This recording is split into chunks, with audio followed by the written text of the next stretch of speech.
to this week's synth heavy episode. Yes, there is an insight into my head and ears this week. Sad news this week of late regarding festivals. Kendal Calling, Leeds and Reading festivals and End of the Road festival. They've all been postponed until 2021. I think it's going to be the story of the summer. The festivals have been badly hit by COVID-19, the pandemic, and I'm already feeling the loss of the festivals so heavily. It was meant to be the Great Escape Festival in Brighton last weekend. Still gutted I didn't get to go, but I completely missed the escapism, the euphoria, and the incredible under the radar act that I managed to catch so many years in a row. So I've decided to launch Festival Faithful. I'll be covering as many festivals as I can on my amazing radio show every week. So it airs every Thursday between 7 and 9 p.m. GMT. This week's show was a Great Escape Festival special with an array of awesome music from Australia and Ireland, funnily enough. Finally, entertainment. Do you need some live music and escapism in your life this weekend? Then Radio 1 is at your beck and call. One Big Weekend is happening virtually this weekend. You can watch the sets from about 40 different artists across the weekend. Do not miss. It is time for Zenner Zones, 3 brand new tunes that I adore so much that I think you need them in your life. Firstly, if Jungle and Future Islands had a baby, it might sound like Pet Fangs.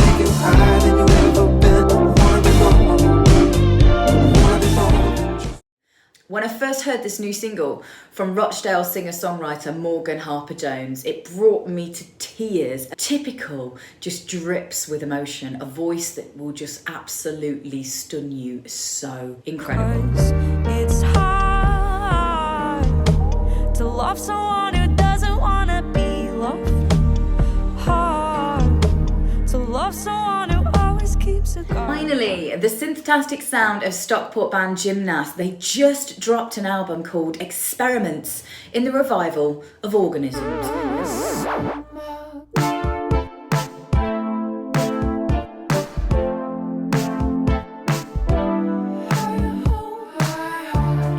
Muscle Marked by Gymnast. They're from Stockport. The album is out right now, so go and check it out. Remember, if you like what you see, don't forget to click subscribe and the bell, which will notify you when I drop a new episode. When I heard Ellysse Mason's new single, Something Good, it blew my tiny mind. And I said on BBC Radio Manchester at the time that it would fit perfectly on the BBC Six Music playlist. And then the following week, it got a play on BBC Six Music by Tom Robinson.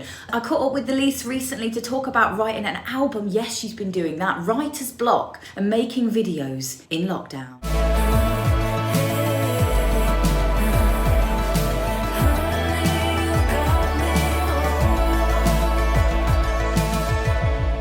Still in lockdown and chatting today to the awesome Ellysse Mason. How you doing? Hello, I'm great. Recently heard a brand new single from you called Something Good, and it completely blew my tiny mind. Tell us about Something Good. It's one of the least 80s songs I've written because I wrote a whole group of songs that was inspired by 80s and feeling good and stuff, and this one's more like excuse me, this one's more like Pure Shores-esque by All Saints. It's actually about like the ups and downs of depression and how sometimes because of that you can be misunderstood and how it's kind of okay to feel that way. But I kind of wanted to write it in a way, I wanted it to sound like really warm and really open and naturally feel good.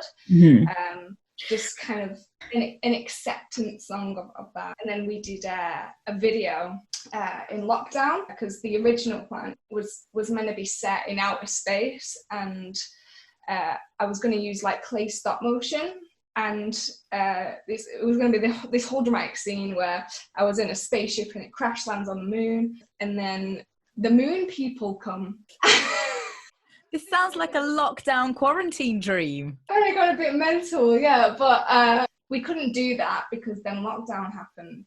We decided to do it more like a home video. It just shows me doing normal things day to day in lockdown as it is. And, you know, sometimes I'm happy, sometimes I'm sad, sometimes I'm making pancakes. And then that's basically it. And then we've put all these like VHS kind of filters on it to make it a bit more edgy, I guess. So you mentioned album. What is happening? I went into like a self-hibernation after Hunt Me Down, wondering where I wanted to go with my music. I had quite a lot of opportunities, but not really sure where I wanted to go with it, and I didn't really have much material to follow up. And then I got writer's block.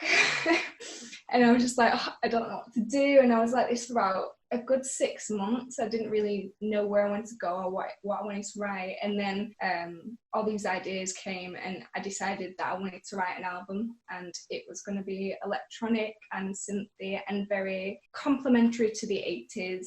And because I feel like the 80s was the best generation for music, in my opinion. I just feel like it was really hopeful and energetic and adventurous and quite naive as well. Yeah, so that's what I wanted to do.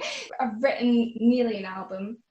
Obviously that's going to get put on hold for a while, but until then I should have this song coming out and then another 2 singles after that, which I haven't planned the release dates for yet, but that's the plan. How did you get yourself out of the writer's block? I mean, what kind of feelings go through your mind as an artist when you have an experience like that?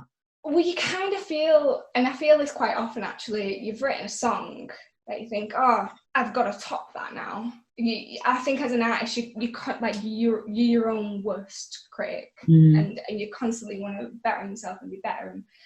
So I needed to Hunt Me Down with something else, but I didn't want to go down that exact route. I wanted to go down a lighter route, a more poppier route, because that's how I was feeling at the time. I was feeling very, I don't know, just like fun and energetic. And you have a routine of writing, and you pick up your acoustic guitar, and you have all these chords and sounds, and you have the same melodies or whatever, and then you play with them. But I think it was when I started messing around on keys and opening Logic and getting my electric guitar and playing around on the electric guitar that I was like, oh, this is a different sound. And then I played this little melody on the keys. I can show you actually. Literally just, it was this melody. It's just like 4 chords, like really simple. And I was just like, wow, that sounds so cheesy, mate. I love it. And it was just this. And it would just start over and over again. I was like, oh, I really like the sound of that. So, and it was a completely different sound because I'd always used a lot of like minor chords and very like London grammar-esque stuff. And this is all very, very light and very major and very happy. And I think after that, it just set off. So that was the first song I wrote. It's called Don't Want It All. And that will get released down the line. But, and then it just came out after that. And then the visuals came, and I knew what I wanted to do with the visuals, how I wanted it all to look. And then I was feeling very red, the colour red. So I've gone for a very red theme, and it all just came together after that. I was like, I'm writing an album, that's what I'm doing. So can you tell us anything about what's to come from the album? Yeah, everything's kind of been put back, but we know the 3 singles that we want to release first, and we've already started to record them. So one of them is already nearly done. I don't have to go back and record. All the vocals and stuff are done for that, and we're just kind of getting it to 100% because it's a very big song, that one. It's very electronic, very dancey, and we just want to get it absolutely right before we release it. And then after that, we've got a song called The Feeling, which is one of the earliest songs that I wrote. So it still has a bit of a sound of the Hunt Me Down era. It has that very a little bit more like London grammar, but a bit more like The Weeknd, I'd say. A bit of like Blade Runner vibes, I'd say. Sounds good. Who are you working with on your music? Is a French producer called Matthew Garcia from Red Sand Studios, and it's basically a setup in his room, and he's just like, I think he's one of the best producers on the scene, and he just gets it. Well, thank you so much for the chat, Ellysse, and good luck with everything. And then they can't wait to hear the album. It's going to be a magical experience.